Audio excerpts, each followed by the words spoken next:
This week's poll question was: are food intolerances coming from fucked up food supply like GMO wheat, GMO foods, and milk hormones, or is it something to do more with genetics? I'm going to give you some facts. I'll let you decide what you think the answer is. But first, let me tell you two things. One, thank you so much for participating in the polls. Every week, more and more people are answering. I think that's really cool.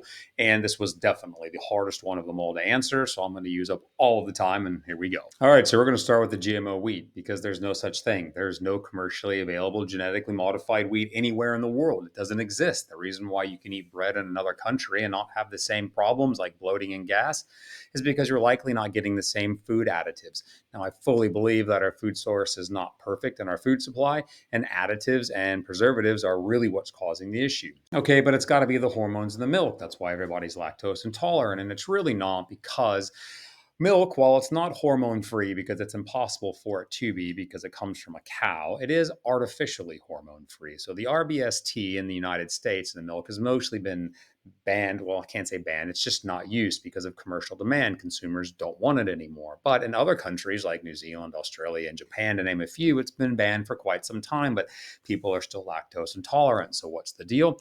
This is where that genetic piece really comes into play because lactose intolerance really follows cultural lines. A good example of that would be white Anglos versus Asian populations. So if you look at people of Northern European descent, or especially Anglo-Saxon and Scandinavians, they have a higher prevalence of what's called lactase persistence. That means they have the lactase enzyme, they can digest lactose, they don't have an issue.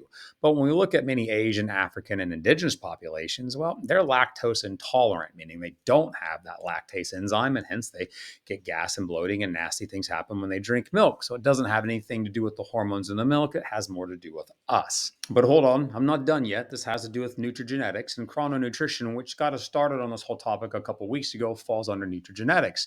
And what is that? Well, that's people's individual predispositions to how they tolerate food because we have genetic variants, genes that are switched on or off. And a good example of that would be lactose intolerance, celiac disease, gluten insensitivities, and fructose malabsorption. That would be FODMAP. So there are specific genes that we know these people have turned on, and they're more likely to have some digestive issues when they eat certain foods.